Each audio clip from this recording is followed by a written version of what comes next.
ప్రభుత్వం ఏడాది కాలంలో ఆర్భటం తప్ప చేసింది శూన్యమని మాజీ మంత్రి ప్రభుత్వ చీఫ్ విప్ ముదునూరి ప్రసాద్ రాజు ధ్వజమెత్తారు. అధికారం కోసం అమలు కాని హామీలు ఇచ్చి అన్ని వర్గాల ప్రజలను వెన్నుపోటు పొడిచారని ముదునూరి ఫైర్ అయ్యారు. పశ్చిమ గోదావరి జిల్లా నర్సాపురం సబ్ కలెక్టర్ కార్యాలయం వద్ద వైసీపీ ఆధ్వర్యంలో నిర్వహించిన వెన్నుపోటు దినం కార్యక్రమానికి వైసీపీ జిల్లా అధ్యక్షుడు ముదునూరి ప్రసాద్ రాజు హాజరై కూటమి ప్రభుత్వంపై ధ్వజమెత్తారు.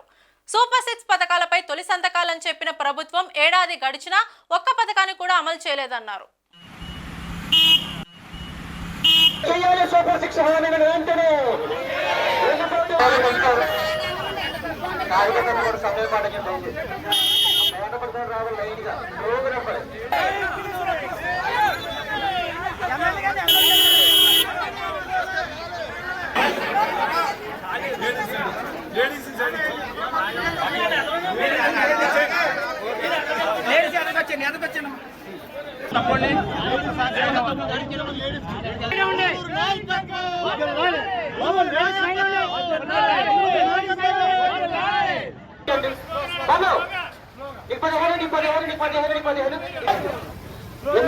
చంద్రబాబు నాయకత్వం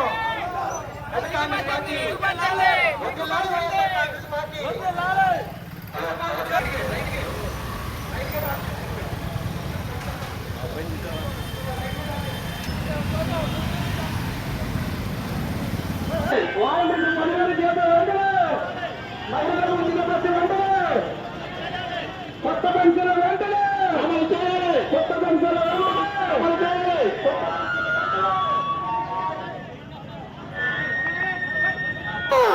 వడ్డీలాలి YSR Congress party, వడ్డీలాలి YSR Congress party అమలు చేయాలి. సూపర్ 6 హామీలు వెంటనే అన్నదే రంగాలు ఉన్నాయి. ప్లీజ్ యాదవ్ ఎవరు రావద్దు.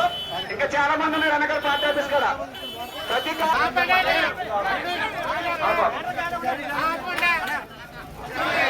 వాళ్ళు పార్టీ ఆఫీస్ గా టిఫిన్ చేసినా కూడా రండి దయచేసి మెల్లగా రండి.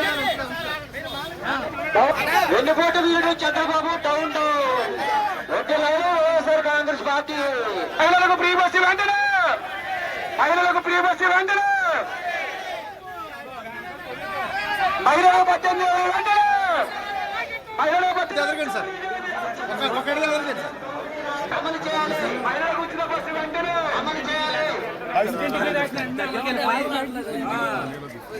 ఈరోజు రాష్ట్ర వ్యాప్తంగా వైఎస్ఆర్ కాంగ్రెస్ పార్టీ ఆధ్వర్యంలో ఈ ప్రభుత్వం ఏర్పడి సంవత్సరం కాలం గడిచిన సందర్భంగా ఈ రోజుని వెన్నుపోటు దినంగా ప్రకటిస్తూ వైఎస్ఆర్ కాంగ్రెస్ పార్టీ ఈ సంవత్సర పాలనలో ఈ ప్రభుత్వం చేసినటువంటి మోసాలని, ప్రజలకి పొడిచినటువంటి వెన్నుపోటుని గుర్తు చేస్తూ ఈ రోజున ప్రభుత్వ అధికారులకి మెమరాండం ఇవ్వటం జరుగుతూ ఉంది. అందరూ చూస్తున్నారు, కూటమి ప్రభుత్వం ఏర్పడి సంవత్సర కాలం ముగిసింది.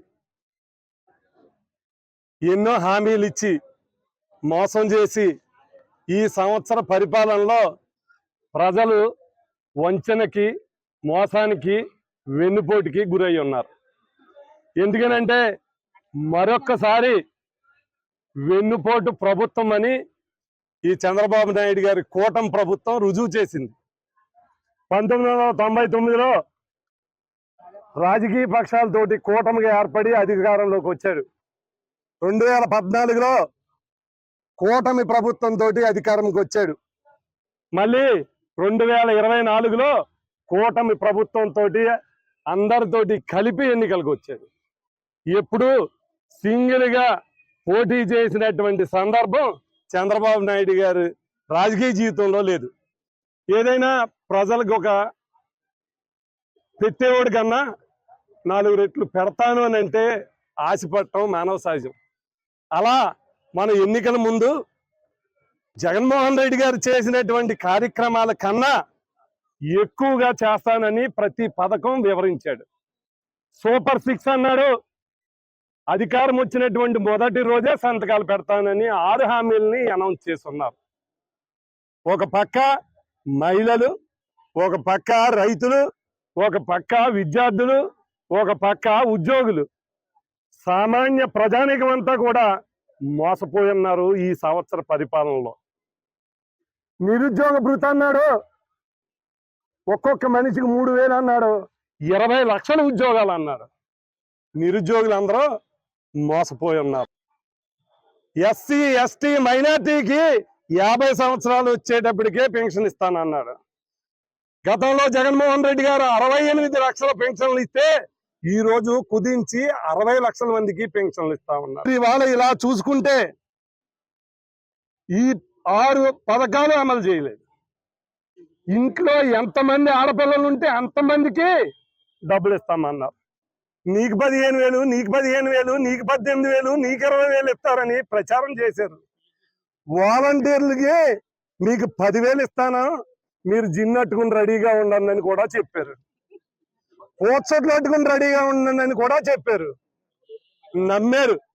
ఇవాళ చూస్తా ఉంటే సంపద సృష్టిస్తాను, జగన్మోహన్ రెడ్డికి మళ్ళీ అప్పు చేయను, మరో శ్రీలంక చేయను, మరో మలేషియా చేయను, నేను సంపద సృష్టించి ఈ అందరికి 3 రెట్లు డబ్బు దారపోస్తానని చెప్పాడు.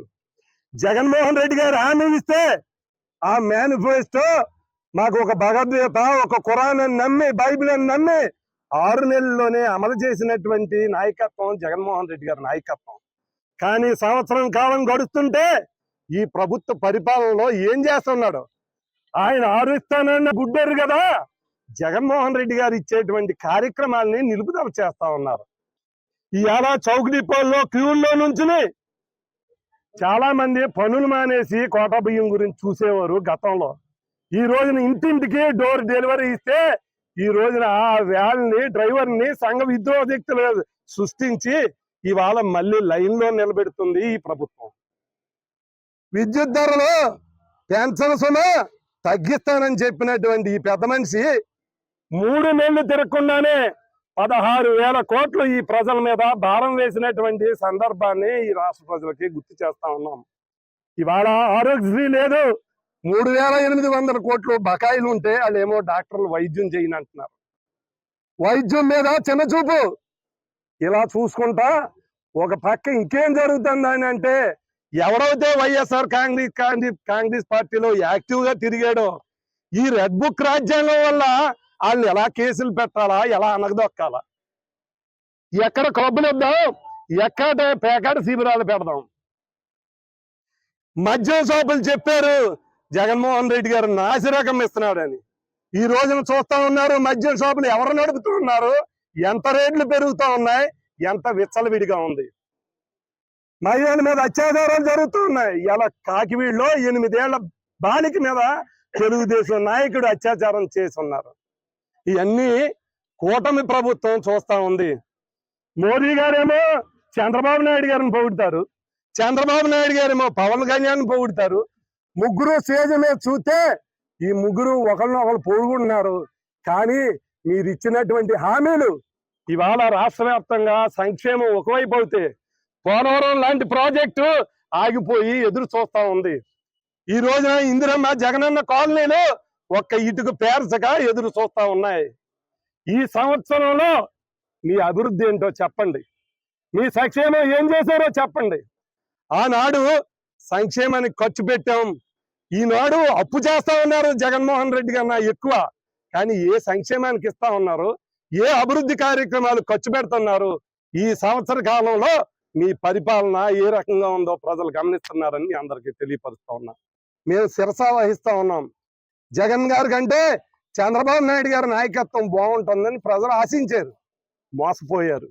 మళ్ళీ 2019 మళ్ళీ 2014 మళ్ళీ 2024 చంద్రబాబు నాయుడు గారు కుక్క దాకా వంకరన్నట్టు మళ్ళీ తిరిగి ఏదైతే మోసం చేశాడో గతంలో ప్రజల్ని, ఏదైతే వెన్నుపోటు పొడిచాడో అదే పరిపాలన ఈ సంవత్సరంలో చూస్తా ఉన్నారు. అధికారం ఉన్నా లేకపోయినా ప్రజల పక్షాన వైఎస్ఆర్ కాంగ్రెస్ పార్టీ నిత్యం పోరాటం చేస్తా ఉన్నాం. మీరు ఎందుకు చేయట్లేదని నిలదీస్తా ఉన్నాం. మీరు అన్న మాటను నిలబెట్టుకోండి అని కోరుతా ఉన్నాం. అలాగే మన నియోజకవర్గంలో సంవత్సరం కాలంలో మీరు ఆలోచించండి, గతంలో అభివృద్ధి పనులు, మంజూరైన పనులు ఆగిపోయినాయి. నేను మళ్ళీ వివరంగా మీ అందరితోటి షేర్ చేసుకుంటా. ఏ పని ఎంత మంజూరైంది, ఎప్పుడు జీవో వచ్చింది, ఎంతెంత మీరు ఖర్చు పెట్టారు, ఎందుకు ఆ పనులు కొనసాగించట్లేదని ఈ నియోజకవర్గంలో ఎన్నో పనులు మేము ప్రజాప్రతినిధులకు ఒకటే కోరుతా ఉన్నాం, మీకు అవకాశం ఇచ్చారు, మీరందరూ కూడా ఇవన్నీ కొనసాగించమని, ఈ అభివృద్ధి కార్యక్రమాలని, సంక్షేమ కార్యక్రమాలని ప్రజలు అందించడానికి మిమ్మల్ని